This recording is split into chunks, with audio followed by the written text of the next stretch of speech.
Kaos spesial dari Starting Eleven. Klik link di deskripsi untuk pre-order ya.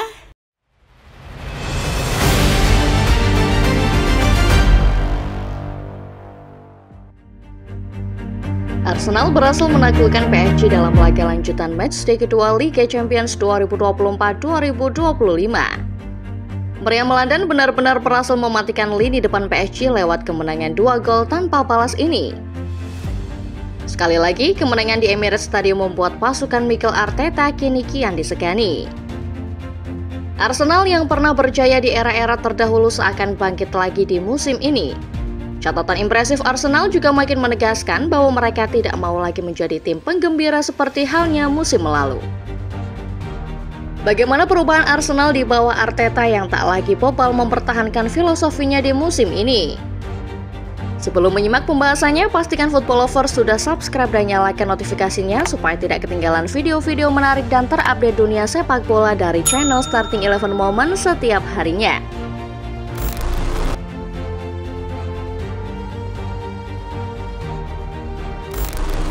Bergabung dengan Arsenal pada Desember 2019, Mikel Arteta dipasrahi tugas berat mengembalikan meriam London ke jalur kemenangan pasca kegagalan manajer terdahulunya Unai Emery. Tugas ini terasa makin berat ketika performa Arsenal tak kunjung berubah di musim-musim awal. Meriam London masih kesulitan bersaing di papan atas. Seiring kepercayaan manajemen, Arteta berhasil memoles Arsenal menjadi sebuah tim yang tangguh. Ketangguhan itu bahkan terbukti mampu membuat Manchester City kerepotan dalam menggondol trofi Premier League 2 musim terakhir. Arteta benar-benar membuat City arahan Pep Guardiola harus berjuang mati-matian demi trofi IPL mereka. Sayangnya, dalam 2 musim kebelakang pula, semua orang memahami kalau Arteta adalah pribadi yang teguh pendirian. Sedari awal, manajer asal Spanyol itu bilang kalau filosofi sepak bola menurut dirinya adalah permainan yang menghibur. Itulah yang lantas ia terapkan ke dalam Arsenal ketika ditunjuk menjadi pelatih. Filosofi menghibur yang berarti tim asuhannya bakal main terbuka memang terbukti membawa hasil positif. Arsenal sanggup bersaing memperebutkan gelar IPL dalam 2 musim terakhir. Sayangnya, status Arsenal hanyalah pesaing gelar di 2 musim tersebut. Tidak ada raihan trofi yang layak membuktikan kalau filosofi Arteta benar-benar berhasil di Arsenal. Akibat kebobalan Arteta mempertahankan filosofi main cantiknya, Arsenal kerap kehilangan poin di momen-momen krusial. Musim lalu contohnya, Arsenal harus kehilangan tahtanya di puncak klasemen tepat pada detik-detik terakhir kompetisi akibat kekalahan melawan Aston Villa. Kekalahan ini praktis membuat armada Arteta lagi-lagi harus puas mengakui keunggulan City dalam perburuan trofi.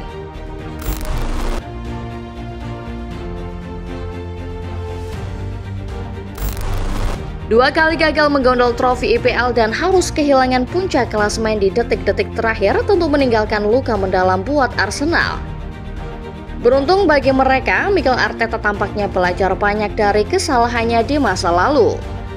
Arteta tampaknya mulai memahami kalau sepak bola bukan cuma soal main cantik, tetapi juga soal hasil akhir. Kegagalan meraih trofi IPL di 2 musim terakhir serta hilangnya Martin Odegaard akibat cedera tampaknya telah menjadi semacam peringatan buat Arteta. Sepak bola indah yang selama ini ia pertahankan harus sedikit diubah. Inilah yang coba diterapkan Arteta di musim 2024-2025 dan nyatanya berhasil di atas lapangan. Bermula dari laga melawan Tottenham Hotspur, semua orang melihat kalau Arsenal adalah sebuah entitas yang berbeda. Arteta sadar kalau Arsenal tidak cukup kreatif tanpa Martin Odegaard. Alhasil di laga ini alih-alih mempertahankan filosofi main cantik, Arsenal lebih memilih bermain bertahan untuk mendapatkan poin.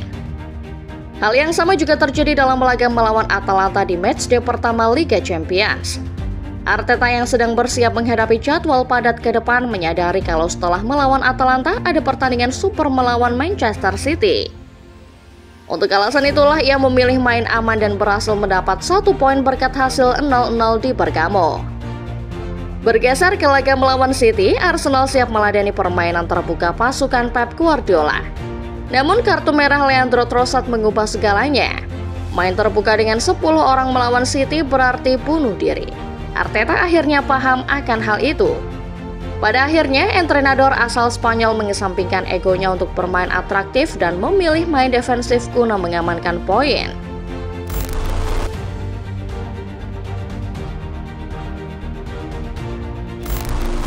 Bicara soal tim paling ambisius, tentu predikat ini wajib tersemat pada Paris Saint-Germain. PSG adalah klub yang paling penasaran dengan gelar Liga Champions selama ini. Sayangnya, di musim ini mereka kehilangan banyak bintang yang membuat kans menjuarai UCL makin berat. Namun begitu, permainan PSG di bawah arahan Luis Enrique di musim ini tampak masih sempurna. Hilangnya bintang-bintang mewah termasuk Kylian Mbappe membuat tim asal Paris ini makin kolektif. Gol-gol yang mereka ciptakan bisa lahir dari siapa saja, menandakan bahwa tim berjuluk Les Parisiens punya serangan mematikan.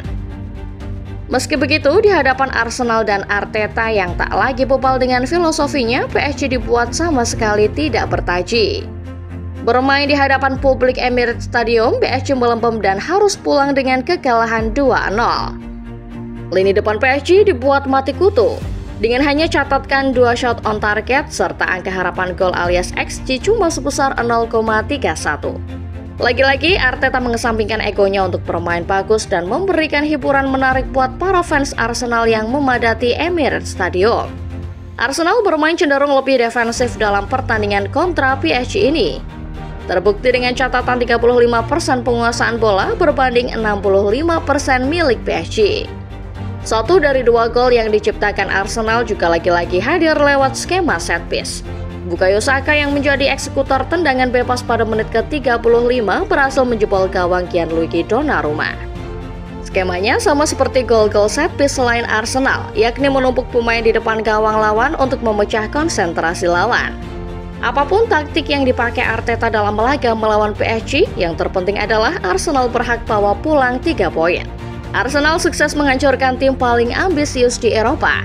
Bahkan ketika tim tersebut punya serangan yang merata di semua sektor sekalipun. Ini membuktikan kalau Arsenal siap kembali ke era kejayaannya.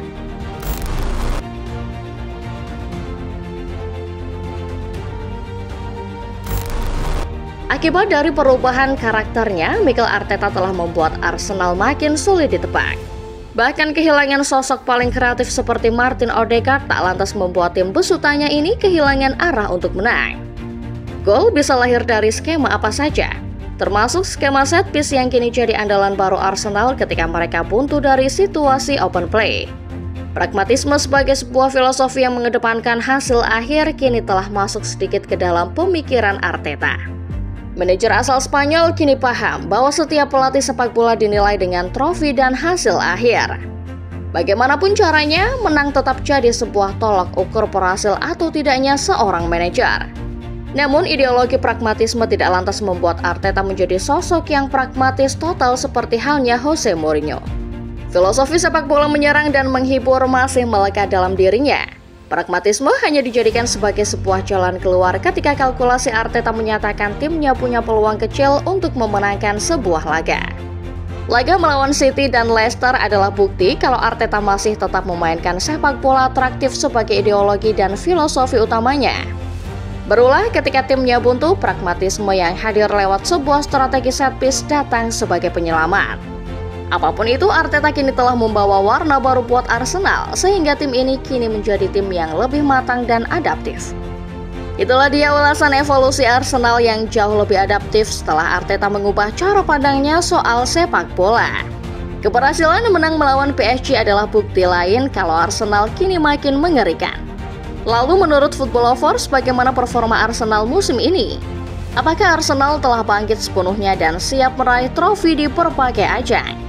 Komen di bawah ya.